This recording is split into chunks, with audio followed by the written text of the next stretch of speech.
కావాలనే మీ కలను నెరవేర్చుకోండి. సంప్రదించండి హెగ్డే ఫెర్టిలిటీ, హైదరాబాద్, తెలంగాణ.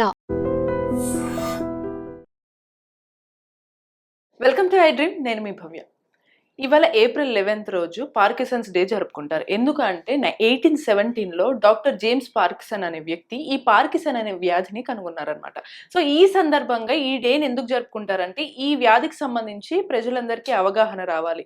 సో ఆ పర్టికులర్ వ్యాధితో ఇబ్బంది పడుతున్న వాళ్ళందరికీ కూడా దీనికి ట్రీట్మెంట్ పద్ధతులు ఎలా ఉంటాయి, అసలు ఎందుకు వస్తుంది, వాళ్ళు ఎటువంటి జాగ్రత్తలు తీసుకునే అవకాశాలు ఉంటాయా లేదా, ఇవన్నీ తెలియడం కోసమని ఈ రోజుని ఆయన బర్త్డే సందర్భంగా జరుపుతున్నారు.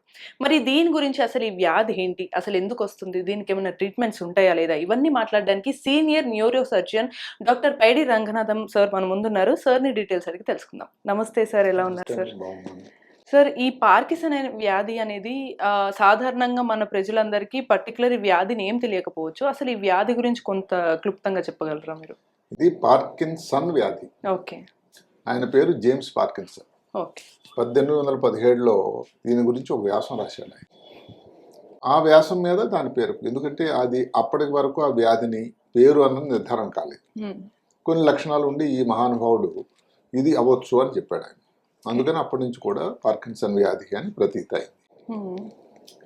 పార్కిన్సన్ వ్యాధి గురించి ఇప్పుడు 1817 నుంచి ఇన్ని సంవత్సరాలు గడిచినా కూడా ఎందుకు ఇంకా చెప్పుకోవాల్సి వస్తుందంటే ఇంతవరకు ఆ వ్యాధి క్యూర్ అంటూ లేదు. ఈ మందులు ఇస్తే తగ్గిపోతున్న 100% అన్నది లేదు. సరిగదా సంఖ్యాపరంగా ప్రతి సంవత్సరం పెరుగుతూనే ఉన్నారు. వాతావరణం కానీ తర్వాత ఎన్విరాన్మెంట్ మనం ఉండే పరిస్థితులు కానీ ఇవన్నీ మేలు కలయిక వల్ల ఏమిటంటే పరిస్థితి పెరుగుతూ ఉంది. ఇప్పుడు భారతదేశం పరిస్థితి తెలుసుకోండి. సరే 140 కోట్ల ప్రజలు ఉన్నారు. మరి అందులో ప్రతి లక్షకి దగ్గర ఒక 45 మందికి ఈ వ్యాధి సోకేటువంటి ప్రమాదం ఉందని అంటే సంఖ్యాపరంగా మ్యాక్సిమం నంబర్స్ ఉన్న వాళ్ళైతే చైనా దేశం అయినా కూడా ప్రెవలెన్స్ అనేది ఎక్కువ ఉండడానికి ఆస్కారం ఉండే దేశం మనది. ఓకే. అంటే దీనికి పరిసరాలు, క్లైమేట్, ఫుడ్ ఇవేమన్నా కారణం అంటారా సార్, లేకపోతే వాళ్ళ అలవాటు? ఇంతవరకు కూడా నిర్దిష్టంగా ఇది అని కారణం లేదు, దాని మీద ఇప్పుడు దృష్టి పెడుతున్నారు. ఓకే.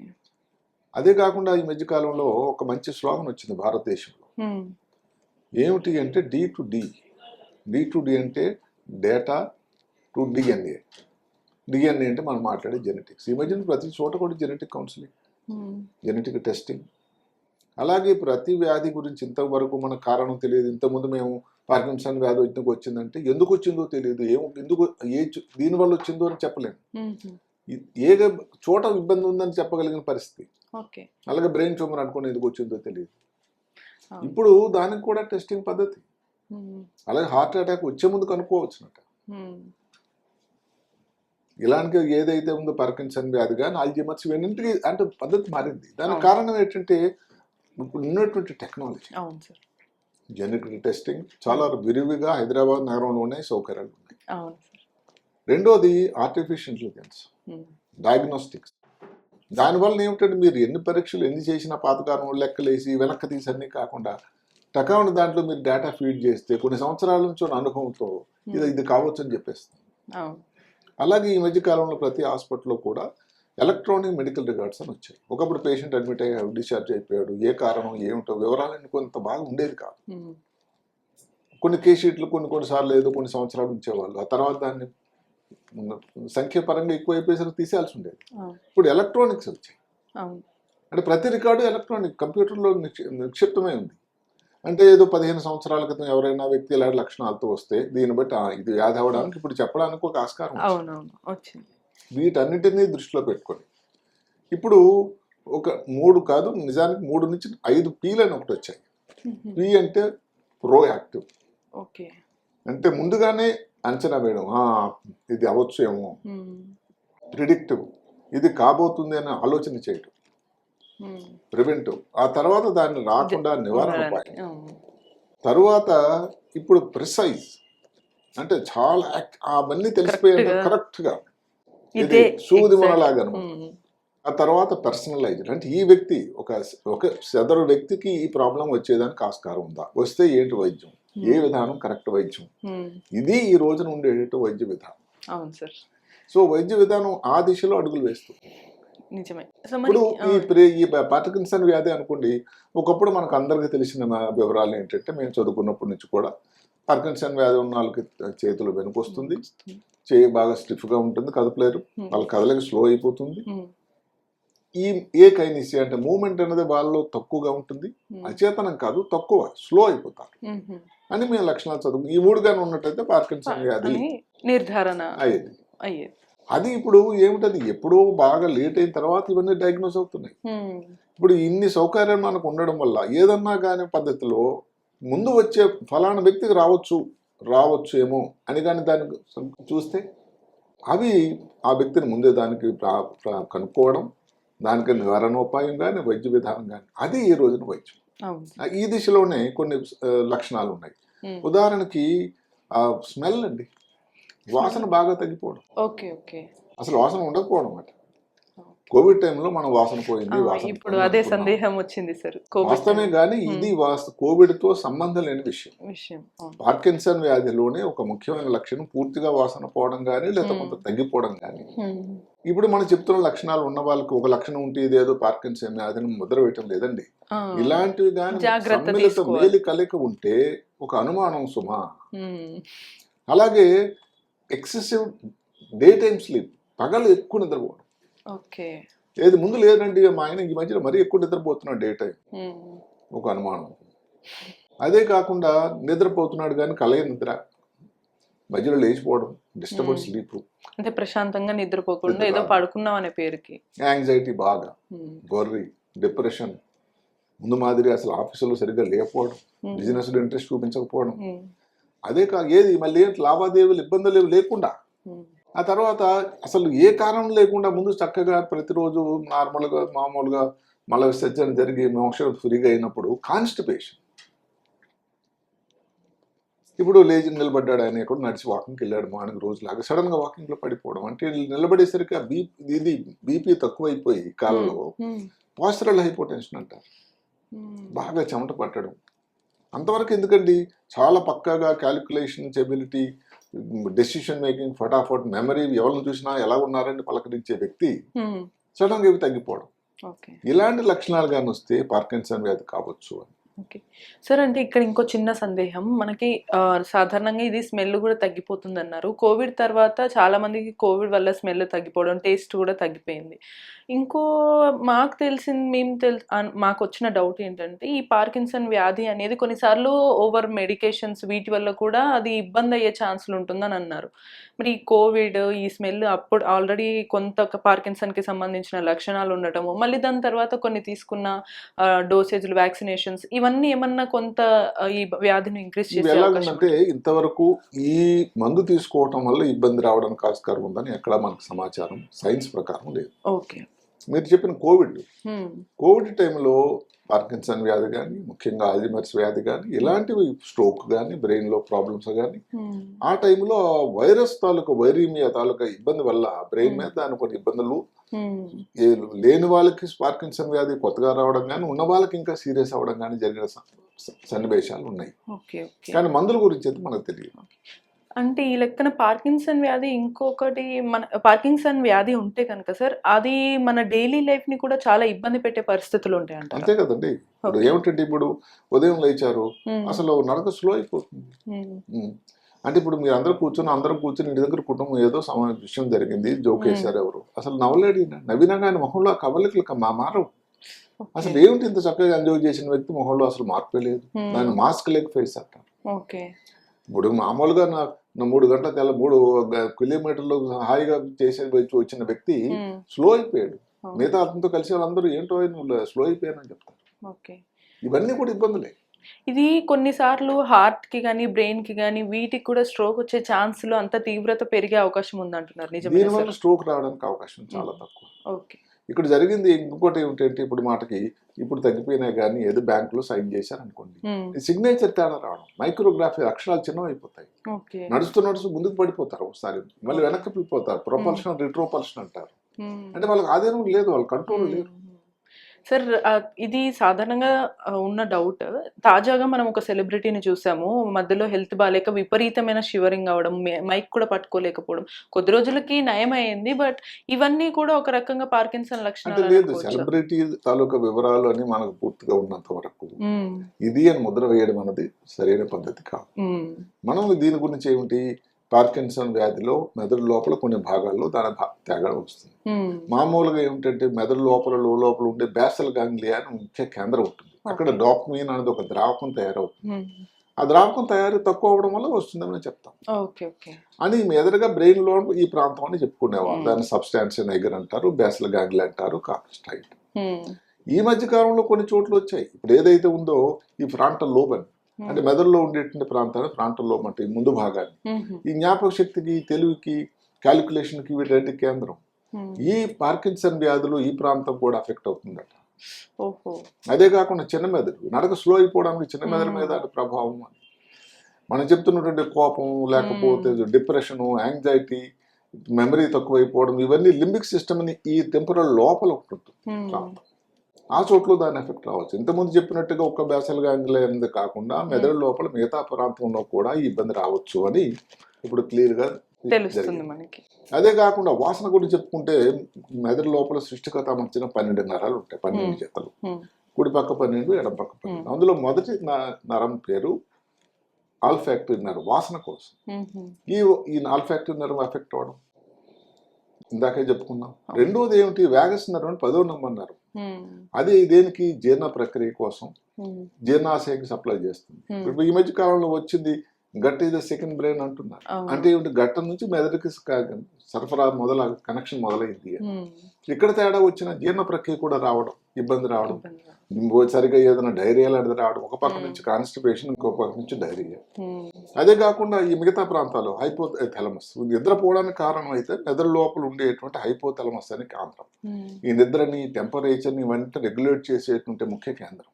ఇలాంటి దగ్గర ఈ ప్రాబ్లమ్స్ అంటూ అంటే ఒక రకంగా ఈ పార్కిన్సన్ వ్యాధి ఒకవేళ ఫస్ట్ వస్తే కనుక అది ఒళ్ళంతా కూడా వ్యాపించే అవకాశాలు ఉన్నాయి అంటారా సార్? లేదు, దాని ప్రభావం ఒంటి మీద వస్తుంది, మ్మ్. కానీ ఉన్నది మాత్రం బ్రెయిన్ లోపల. మ్మ్. ఇప్పుడు చెప్పుకున్న ఫ్రంటల్ లోబ్ బ్రెయిన్ కానీ ద్వారా ఫంక్షన్ అయ్యే ఏ పార్ట్కి వచ్చినా ఇప్పుడు కూడా చేతుల అయ్యే మీద ఛాన్స్ కదలిక ఉండొచ్చు. చేతుల్లో వస్తుంది, మ్మ్. లేకపోతే ట్రెమర్ అనేది చేతిలో వస్తుంది, మ్మ్. నడక అంటే కాల్లో వస్తుంది. మ్మ్. మెదడు తాలూకు ఇబ్బంది వల్లే ముందంత షార్ప్నెస్ తగ్గిపోతుంది, మ్మ్. నెమ్మది అయిపోతారు. మ్మ్. ఇలాంటివన్నీ మెదడులో ఉండేటువంటి ద్రావకం, డాపమైన్ తక్కువ వల్లే పార్కిన్సన్ కాదు, ఇది చాలా క్లియర్. అవును. మనం కనుక్కోవాల్సిందల్లా కూడా ఏదైనా వచ్చిన తర్వాత బాగా లేట్ అయిపోయిన తర్వాత కాకుండా ముందు ఈ లక్షణాలన్నిటి తాలూకుతో మ్మ్. వాసనలో ప్రాబ్లం కానీ, లేకపోతే ఎక్కువ నిద్ర కానీ, మ్మ్. కాన్స్టిపేషన్ కానీ, కోపం కానీ, లేకపోతే డిప్రెషన్, యాంగ్జైటీ, ఇలాంటి లక్షణాలు ఉంటే విపరీతమైన యాక్టివిటీ అనేది చాలా స్లో అయిపోవడం బాగా కానీ. స్వెట్టింగ్, మ్మ్. అది ఆ కారణం లేదు, వేసవి లేదు, చలికాలంలో కూడా స్వెట్టింగ్, మ్మ్. నిలబడినంబట్టి సడన్ గా కింద పడిపోవడం, ఎందుకంటే మ్మ్. బీపీ తగ్గిపోవడం. మ్మ్. పరీక్ష చేస్తే చేతుల్లో కాళ్ళు బీపీ టెస్ట్ చేయొచ్చు, కాళ్ళు ఉన్న బీపీ బాగా తగ్గిపోవడం, ఓకే. దాన్ని పోసరాలు హైపోటెన్షన్ సరే, అంటారు. తిమ్మిర్లు కూడా దీనికి లక్షణాలు అనుకోవచ్చా సార్? తిమ్మిర్లు కొంతవరకు, మ్మ్. ఇలాగ ఇది చాలా క్లియర్. ఇది ఓకే. సైన్స్ లో ఏమిటంటే ఈ లక్షణాలు ఈ జబ్బుకని ఉంటాయి. మ్మ్. ఇప్పుడు దానికంటే ముఖ్యం ఏంటంటే లక్షణాలు మనం మాట్లాడుకున్న తర్వాత మ్మ్. ఇప్పుడు ముందు చెప్పుకున్నట్టు టెస్టుల్లో ఏదన్నా కానీ ముందు వచ్చిందా వస్తుందా అని చెప్పడానికి ఏదన్నా పద్ధతి ఉందా? మ్మ్. కారణాల గురించి ఆలోచిస్తే కొంతవరకు వాతావరణం, మ్మ్. ఎన్విరాన్మెంట్, మనం ఉండే వాతావరణం, ఎయిర్ పొల్యూషన్ కానీ. రెండవది ఏమిటి, ఇందాక మనం చెప్పుకున్న డిఎన్ఏలో కొన్ని జెనెటిక్ టెస్ట్ చేస్తున్నారు. మ్మ్.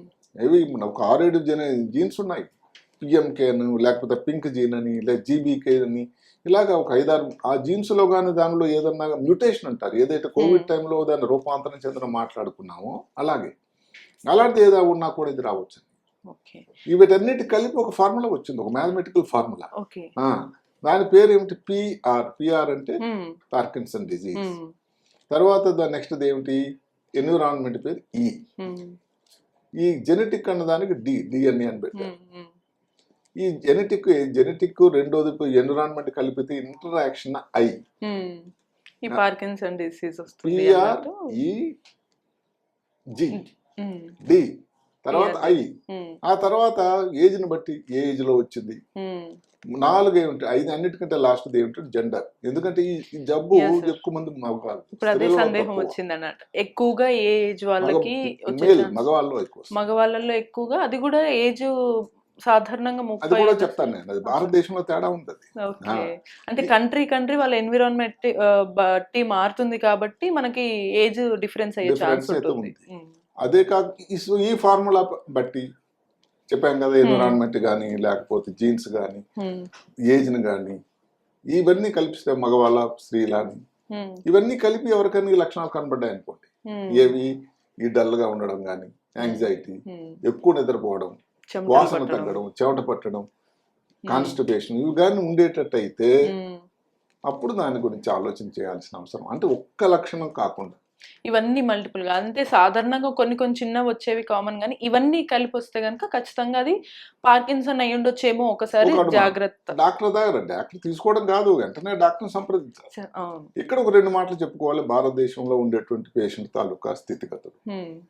ఏ కారణం వల్ల ఇంకా తెలియదు కానీ మన దేశంలో ఉండే పార్కిన్సన్ వ్యాధి మిగతా దేశాల కంటే సంఖ్య సరే ఎక్కువ ఉండి ఒక 10 సంవత్సరాల ముందు వస్తుంది. మీరు అన్నారు ఏజ్ అంటే జనరల్ గా 60 సంవత్సరాల తర్వాత అని ఒక పాతకాలం ఉంది. ఇప్పుడు 45 సంవత్సరాలు వస్తుంది. అవును సార్. ఈ మధ్య చాలా వ్యాధులు కొంచెం 35 దాటిన తర్వాత 40-45 ఆలోచన పెరిగింది, అంటే దాని గురించి అవగాహన పెరిగింది. ఇంత అయినా కూడా ఈ పార్కిన్సన్ వ్యాధి గురించి వైద్యం అన్నది లేట్ అవడానికి కారణం ఏంటంటే ఇంకా కూడా అవగాహన ప్రజల్లో తక్కువ. ముఖ్యంగా భారతదేశం లక్కీగా ఈ సోషల్ మీడియా వచ్చింది కాబట్టి సోషల్ మీడియా ద్వారా ఈ సమాచారం చాలా వరకు అంది చాలా ఉపయోగకరంగా అవడానికి కూడా ఆస్కారం ఉంది. సార్, ఇక్కడ ఈ వ్యాధికి మనం ఇప్పుడు అనుకున్నట్టు వైద్యము, గతంలో మనకి పార్కిన్సన్ వ్యాధికి ట్రీట్మెంట్ అనేది లేకపోవడం అనేది ఒక సమస్య అయింది. బట్ ఇప్పుడు వైద్యం ఏమన్నా అందుబాటులో ఉందంటారా? వైద్యం ఉంది. వైద్యం అన్నది ఏమిటంటే అప్పుడు పెద్దగా ముందు కూడా వైద్యం మందులు ఉన్నాయి, ఇప్పుడు దానికి మందులు. దీనికంటే ఇంకేమిటంటే మన దేశంలో వచ్చిన వాళ్ళకి యంగ్స్టర్స్ ఎక్కువ మందికి వస్తుంది మిగతా దేశాల కంటే. అదే కాకుండా ప్రాంతంకి డిఫరెన్స్ ఉందండి. ఎక్కడ అరుణాచల్లో ఒక పద్ధతి వేరు, కేరళలో ఉన్న ఒక పద్ధతి వేరు, లేకపోతే మధ్యలో ఉండేటువంటి మధ్యప్రదేశ్లో లేదు. పార్సీ కమ్యూనిటీ అని ఉంటుంది. హైదరాబాద్ లో కూడా కొంతమంది ఉంటారు, ముఖ్యంగా బాంబేలో ఉంటారు. ఈ కమ్యూనిటీలో ఎక్కువ. ఇంకా కూడా అవేర్నెస్ తక్కువ అవడం వల్ల పేషెంట్లకి ఇంకా అవగాహన లేట్ అవ్వడం వల్ల డయాగ్నోస్ కూడా లేట్ అవుతుంది. సో మన ప్రయత్నం ఏమిటంటే ఈ లక్షణాలన్నీ విని ఇబ్బందులుగా ఉండేటట్టు మీరు ఎవరన్నా ఇంటి దగ్గర అబ్జర్వ్ చేస్తే దానికి డాక్టర్ కానక్కర్లేదు, ఏమన్నా పార్కిన్సన్ వ్యాధి కావచ్చునేమోనని ఒక న్యూరో సర్జన్ కానీ న్యూరాలజిస్ట్ కానీ సంప్రదించి ఆ డయాగ్నోస్ కానీ సరైన టైంలో కానీ అయినట్టయితే ఈ కార్యక్రమం తాలూకా ముఖ్యత్వం ఇచ్చినట్టు అనిపిస్తుంది. మందులు అన్నది పెద్ద అప్పటికిప్పుడు కొన్ని మందులు మారాయి తప్ప పెద్ద ఇదేం లేదు. ఉదాహరణకి ఎల్డోపా, ఆ డోపమిన్ దాని కోసం ఎల్డోపా, కార్బిడోపా అని మందు, అలాగే సెలిజిన్ అని, ఇంకా ప్రామిపెక్సిన్, ఇలాంటి మందులు ఉన్నాయి. ఈ మధ్య కాలంలో వణుకు ఏదైతే ఉందో దాన్ని తగ్గడానికి పాతకాలంలో వాడే మందు ప్రోపరన్లాల్ కూడా మంచి మందు అని, ఏది మామూలు బీపీ కోసం ఇచ్చే మందు, అలా మారుతూ ఉంటుంది. ఇంకో దగ్గర ఏంటంటే వైటమిన్ డి లాంటిది ఇచ్చినా కూడా దానికి ఉపయోగం ఉంటుంది. అంటే దీనికి కొన్ని లక్షల కేసులు చేయాలి, దానిలో ఉపయోగం ఉండాలి. అవును, వాళ్ళ హెల్త్ హిస్టరీని కూడా ఒకసారి చూసుకుంటే దాన్ని బట్టి కానీ కొన్ని ఇలా చేస్తుంటే కొంతమందిలో ఉపయోగపడుతుంది. అదే కాకుండా ముందు ఈ పేషెంట్లు వెళ్తూ ఉంటారు, ముందు చెప్పాను ఇంత పడిపోవడం ముందుకు కానీ వెనక్కి కానీ, దానికోసం ప్రిమాస్టిల్ అని ఒక మందు వచ్చింది, ఏదో ఉపయోగం ఉంటుందని. రాత్రి మీద లేచి ఏదో కళ్ళ గన్నం అరవడం ఇలా చేసి తగ్గడానికి కూడా ఉపయోగం పడుతూ ఉంది. మందులు అనేది బేసికల్గా పెద్ద గ్రాస్ గా మారలేదు. మెయిన్ గా మన టెస్టింగ్ ఎంత తొందరగా, ఇప్పుడు టెస్టింగ్ కోసం ఒకటి వచ్చినట్టయితే ఈ పెట్ స్కాన్ లో ఒక రకం కొత్తది ఉంది, అంటే స్పెక్ట్ స్కాన్ లో డోపమిన్ స్పెక్ట్ అని, అది చేస్తే దానిలో ఎక్కడెక్కడ ఏ ప్రాంతంలో ఏదైతే ఉండాలో డోపమిన్ సెక్రెట్ అయ్యే ప్రాంతం కానీ లేకపోతే ఫ్రంటల్ లోబ్ కానీ సెరిబెల్లంలో కానీ ఏదైనా మార్పు వచ్చిందా, అక్కడ కానీ వచ్చి ఈ లక్షణాలు ఉంటే పార్కిన్సన్ వ్యాధి కావచ్చు అని. అది కాకుండా ఇంకా కొత్త లేటెస్ట్ పద్ధతి వచ్చింది, ఆల్ఫా సైన్యూక్లిన్ సీడ్స్ టెస్ట్ అని, ఎస్ఏ. అది ఇంకా అందుబాటులో మనకి టెక్నాలజీ బట్టి ఒకప్పుడు తెలుసుకోలేకపోయినా ఇప్పుడు 95% యాక్యురసీ. అవును, ఖచ్చితంగా ఇదే అని తెలిస్తే దానికి తగ్గట్టే ఖచ్చితంగా మెడికేషన్ ఇవ్వడానికి కూడా అదే దిశలో. అదే కాకుండా మీకు ఇంట్రెస్టింగ్ గా ఉంటుంది, ఆమె డాక్టర్ కాదు, ఒక స్త్రీ వాళ్ళ హస్బెండ్ దగ్గర నుంచి ఏదో ఒక పెక్యులర్ స్మెల్ వచ్చిందట ఆమెకి. ఇది కస్తూరి స్మెల్ లాగా, మస్కీ స్మెల్. ఆ స్మెల్ వచ్చిన తర్వాత డాక్టర్ తీసుకెళ్ళింది. తీసి కొంచెం కొంచెం ఈ మిగతా లక్షణాలు ఉండేసరికి ఇది వ్యాధి ఏమో అని అనుకుని అప్పుడు పరీక్ష చేస్తే పార్కిన్సన్ వ్యాధి అయింది కాబట్టి ఇలాంటి స్మెల్ పర్టికులర్ గా చెమటలో కొన్ని పదార్థాలు ఏదైతే వాలటైల్ ఆర్గానిక్ కాంపౌండ్స్ ఉండడం వల్ల ఏమన్నా కానీ ఈ టెస్ట్ చేస్తే తెలుస్తుంది. ఇక్కడ నుంచి స్వాబ్ తీసి టెస్ట్ పంపించినట్టు చెమట నుంచి మెడ మీద ముఖ్యంగా దానిలో పర్సంటేజ్ 95%. అంటే ఎంత తొందరగా మనం దాన్ని డయాగ్నోస్ చేసి చూడండి. ఇలాంటివన్నీ ఇప్పుడు చాలా అడ్వాన్స్డ్ టెక్నిక్స్ తోటి తర్వాత వైద్య విధానం గురించి మీరు అడిగినప్పుడు మందులు కానీ ఉపయోగం లేకపోతే ఈ మధ్యకాలంలో హైదరాబాద్ నగరంలో కూడా ఈ వైద్యం చేస్తున్నారు. డిబిఎస్ అని డీప్ బ్రెయిన్ స్టిమ్యులేషన్ ఒక పద్ధతి ఉంది. అంటే ఒక రకమైన సర్జికల్ పద్ధతి అది. అదే దాన్ని కూడా అక్కడ ఏమిటంటే అన్నిటికంటే ముఖ్యం ఏంటంటే టెక్నాలజీ వైద్య విధానం అనేది ఏదంటే ఎంత తొందరగా మనం వైద్యం అనేది ఇవ్వగలుగుతున్నాం. కోవిడ్ టైంలో తీసుకోండి, ఎవరైతే ముందు లక్షణాలు ఇచ్చారో ముందు నుంచి మందులు వేసుకున్నారో వాళ్ళు హాస్పిటల్కి వెళ్ళి అడ్మిట్ కాకుండా ఎంతమంది రికవర్ అయిపోయారు. ఇప్పుడు అలాంటి పరిస్థితి పార్కిన్సన్ వ్యాధి కూడా వస్తే ఎంత బాగుంటుంది. దానికి ఇప్పుడు ఏదైతే ఈ స్మెల్ టెస్ట్ కానీ లేకపోతే ఇందాక చెప్పినటువంటి లక్షణాలు కానీ ఈ ఎస్ఐ ఏదైతే సైన్యూక్లియన్ ఆల్ఫా సైన్యూక్లియన్ టెస్ట్ అని కానీ ఇవన్నీ కానీ చేసినట్టయితే పెట్ స్కాన్ కానీ తర్వాత అది కొంచెం కాస్త కూడుకున్నది తొందరగా దానికి డయాగ్నోస్ అవ్వడానికి ఆస్కారం ఉంటుంది. వైద్యం అన్నది ఎప్పుడు కూడా అందుకని ఇందా ముందే చెప్పాను నేను దాని ప్రిడిక్టివ్ ఇది రావచ్చేమో అని అది టైం ఇప్పుడు ప్రతి జబ్బు కోసం కూడా. అలాగే దానికోసం ఏంటంటే ప్రోయాక్టివ్గా వచ్చిన తర్వాత ఎలాగే చెప్తాం ఎవరన్నా ఇది ప్రోయాక్టివ్గా ముందు ఇలాంటి విషయం. భారతదేశంలో 45 తర్వాత వస్తున్నారు, ఆ వ్యక్తి 45 మగవాడు స్లో అయిపోయాడు, ఇలాంటి లక్షణాలు నాలుగు కనబడుతున్నాయి, పార్కిన్సన్ వ్యాధి కాదా అని అనుమానం పడ చూపిన తర్వాత ఇంటి దగ్గర ఉన్న వాళ్ళు కానీ మామూలుగా ప్రాక్టీషనర్స్ కానీ ఊళ్ళలో గ్రామాల్లో దానిని కానీ ఎంత తొందరగా డయాగ్నోస్ చేస్తే ఇంత ప్రమాదం ఉండడానికి ఆస్కారం. సార్ ఇది ఏమన్నా హెరిడిటరీ లాగా ఇది వ్యాపించే అవకాశం ఉంటుందంటారా? మనం చెప్పుకున్నాం కదా, దానిలో ఇంకా దానికి చాలా పరిశోధన అవసరం. కొన్ని జీన్సులు దీనిలో ఉంది, జెనెటిక్ ఉండే వాళ్ళకు కూడా ఇబ్బంది రావడానికి ఆస్కారం ఉంది చెప్తున్నా. జెనెటిక్ గా ఒకవేళ చెక్ చేసిన తర్వాత వ్యాపించే ఛాన్సెస్ జెనెటిక్ టెస్టింగ్ కూడా అండి ఇప్పుడు అన్నిటికీ. అందుకని చెప్పాను కదా, జెనెటిక్ టెస్టింగ్ అన్నది ఇంకా ముందు ముందు రాబోయేది ప్రతి వ్యాధికి కూడా చాలా ముఖ్యమైన విషయం అవుతుంది. సార్ మీరు ఇప్పటి వరకు మన హిస్టరీ పరంగా చూసుకుంటే ఈ పార్కిన్సన్ వ్యాధి వల్ల చాలా తీవ్రంగా ఇబ్బంది పడిన కేసెస్ మళ్ళీ వాటికి నయం చేసిన తాలూకాలు ఏమైనా చూసారా మీరు? అంటే 100% క్యూర్ అంటూ లేదండి.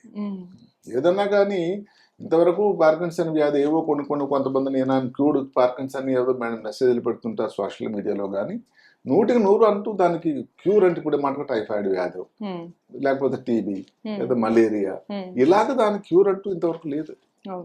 అంతే. ఇంకొక ముఖ్యమైన విషయం ఏంటంటే లైఫ్ ఎక్స్పెక్టెన్సీ, అంటే ఏదైతే జీవిత ప్రమాణం ఆ వ్యక్తికి ఉందో అలా నార్మల్, దీనివల్ల ఏదో తొందరగా చనిపోవడం కోవిడ్ లాగా లేదండి. సో జీవన ప్రమాణాలు ఎలాగ ఉన్నట్టయితే ఎలాగ ఇబ్బందితో ఇంకా జరుగుతూ ఉంటారు, స్లో అయిపోతారు, ఇంటి దగ్గరికి భారం అయిపోతారు.